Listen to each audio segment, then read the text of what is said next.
자, 5박 8일 방미 일정 마치고 윤석열 대통령 귀국했는데요. 귀국 후에 첫 참모회의에서 자, 한미 정상회담 후속 조치 빨리빨리 해라 이렇게 지시를 내렸습니다. 네. 물론 이 성과에 대해서 여야의 평가가 분명히 갈립니다만 지금부터 챙겨야 될 건 뭐라고 보십니까? 그러니까 우리에게 이익이 되는 부분들을 확실하게 그 가시적으로 만들어서 국민에게 보여주는 작업을 해야죠. 네. 왜냐하면 논란이 있었다는 건 뭐예요? 보여지는 게 별로 없다는 거잖아요. 그럼 논란을 종식시키고 본인들의 성과로 만들려면 어떻게 해야 되겠습니까? 가시적인 걸 보여줘야죠. 네. 뭐가 있다는 것을. 후속 실무 협상에서 뭔가의 결과물이 그렇죠. 나와야 된다. 대표적으로 제가 말씀드린 게 뭡니까? MOU라는 말씀을 드렸잖아요. 그 MOU이 아니다라는 거를 뭐 보여줘야죠. 예. 예? 그 MOU들이 전부 다 그냥 공중에서 둥둥 떠다니는 상담 정도의 이야기를 대통령실이 모아서 이렇게 끌어모아가지고 만들어낸 거라면 네. 아무 의미가 없는 거예요. 왜냐하면 기존의 그 투자 이야기는요, 다 있었던 얘기들이거든요. 그걸 다 모은 거예요. 그러면 이것들이 대통령이 관심을 가졌기 때문에 더 속도를 내고 정말 성과로 더 예. 보여진다라는 모습들을 보여주는 게 되게 중요하고요. 그리고 제가 얘기하잖아요.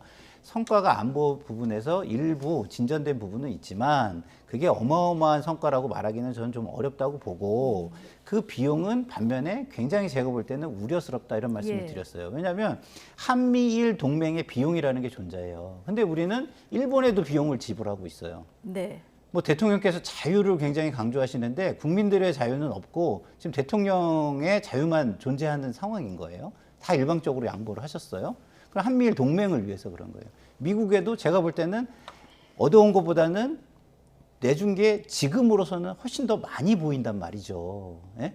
근데 이것이 향후에 후속 조치를 위해서 조금씩 아니야. 이거를 기반으로 이런 부분도 창의적으로 내지는 기존의 것으로 이런 것들을 만들어낼 수 있고 이런 게 존재해라는 걸 차근차근 보여준다면 네. 오히려 반전도 이룰 수 있는 거 아니겠습니까? 그렇기 때문에 대통령의 지시는 너무 당연하고 예. 그거를 잘하는 능력이 대통령실에 있기를 저는 바라고 희망해 봅니다. 기대해 본다. 예. 예.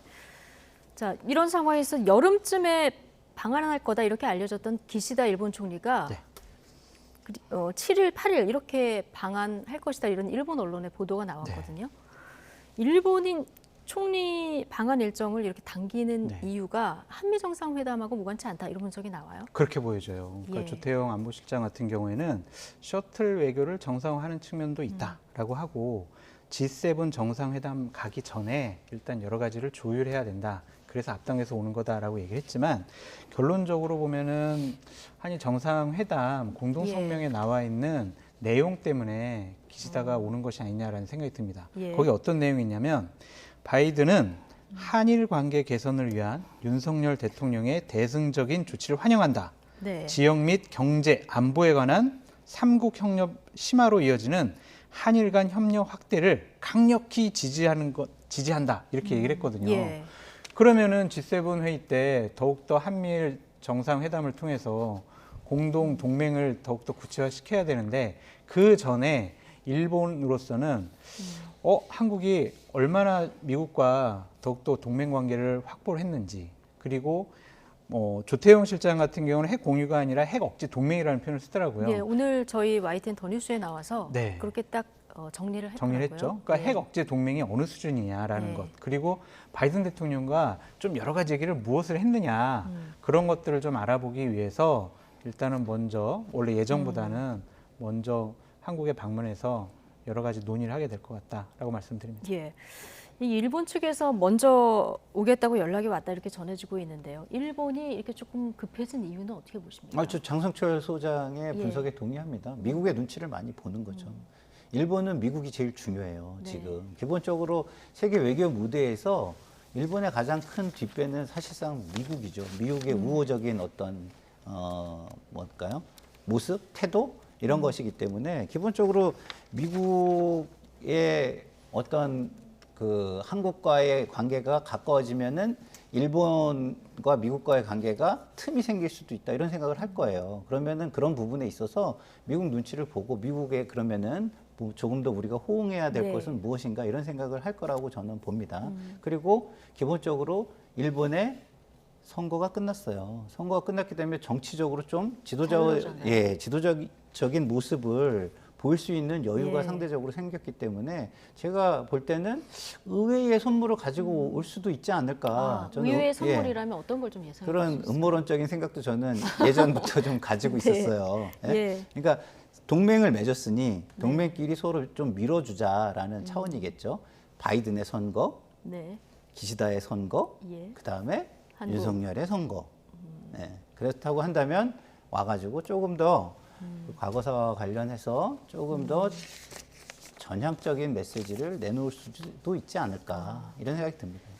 과거사에 대해서 전향적인 메시지가 나온다면 우리 국민 여론도 좀 좋아질 텐데요. 장성철 소장님 어떻게 예상하십니까? 그러니까 기본적으로 한일 관계 개선에 가장 큰 몫은 기시다가 진정하게 예. 다시 한번 사과하느냐, 그리고 보다 전향적인 입장을 발표하느냐 그건데 대통령실에서는 과거에 너무 얽매이지 말자 이제 이런 얘기도 있고 또한 일본의 극우 정치인들이나 언론에서는 절대로 가서 사과하면 안 돼 이런 얘기를 하고 있잖아요. 그래서 기시다 같은 경우에는 지금 내각의 지지율이 50%가 넘어가고 있다고 하더라고요. 한일 정상회담하고 지지율이 많이 올랐더라고요. 네, 그런 예. 상황에서 이런 강제징용이라든지 과거사에 대해서 다시 사과하는 모습을 보이면은 일본에서의 평가가 어떨 것이냐. 일본은 그러면 내각제 국가잖아요. 가능하려면 사과가 있으려면 미국의 압박이 있어야 되는 겁니까? 그렇게 봐야 되겠죠. 아니 그냥 공동 성명에도 들어가 있는 것처럼 대한민국 대통령이 그렇게 결단했는데 너희들도 좀 예. 호응하는 조치를 좀 취해야 되는 거 아니야? 좀 포괄적인 입장을 넘어가지고 더 분명한 과거사에 대한 여러 가지 전향된, 진전된 얘기를 하는 것이 맞다라고 얘기를 하는 것으로 좀 보여지는데 조태용 안보실장이 오늘 또 YTN 나와서 얘기했잖아요. 네. 국민들께서 한일 관계가 정상화되니까 이런 좋은 일도 있구나라고 느낄 수 있도록 저희가 최선을 다해서 준비하겠다라고 한 거 보면 예. 뭔가 대한민국 국민과 언론에서 원하는 답을 이번에는 좀 가져오지 않을까 네. 개인적으로 기대도 해봅니다. 답방 때 어떤 선물을 가지고 올지 좀 두 분이 기대되는 얘기를 해주시는데 마지막으로 하나만 질문 더 드리겠습니다. 워싱턴 선언으로 신설되는 한미의 그 핵 협의 그룹 네. 여기에 이제 일본이 참여할 가능성이 일부 언론에서 이제 보도가 나오긴 했는데 네. 대통령실에서는 이거 너무 나간 얘기다 이렇게 얘기를 하고 네. 있습니다만은 장기적으로 이것도 추진될 가능성이 있을까요? 장기적으로는 그 방향으로 당연히 가겠죠. 왜냐하면 일본도 필요한 거고요. 네. 그 일본과 또 양자로 그런 걸 만들기에는 좀 비효율적인 부분도 있지 않겠습니까? 예. 왜냐하면 아시아 태평양 전략이라는 또 큰 틀이 있으니까 그 안에서 점점 이거를 넓혀가는 식으로 가지 않을까 장기적으로는 그렇게 생각을 하고요. 그러나 단기 중기적으로는 전 조태용 실장 말씀이 맞다고 보는 게 예. 기본적으로 양자 간에도 정확한 뭔가 이렇게 틀이나 이게 소위 말해서 이제 뭐 그 시뮬레이션이나 작전 계획이나 뭐 그 교전 매뉴얼 뭐 이런 것까지 다 말씀을 하시더라고요. 그런 거에 앞단도 아직 가지 못했잖아요. 그런 상황에서 일본까지 껴가지고 하자. 이렇게 하긴 어려울 거고요. 예. 그리고 실질적으로도 그렇지만 정치적으로도 일본이 끼는 순간 이게 우리나라 국민들한테 뭐 이게 양자인데 막 이렇게 굉장히 그렇죠. 크게 지금, 예. 막 포장을 했던 예? 그런 부분들이 훼손되기 때문에 단기간에 이루어지기는 좀 어려운 부분이라고 봅니다. 예. 일단 기시다 총리의 답방이 당겨진 만큼 어떤 우리에게도 선물을 가져올지 이거 좀 기대하면서 지켜보도록 하죠. 장성철 국론센터 소장, 김상일 정치평론가 오늘 두 분과 함께했습니다. 고맙습니다. 감사합니다.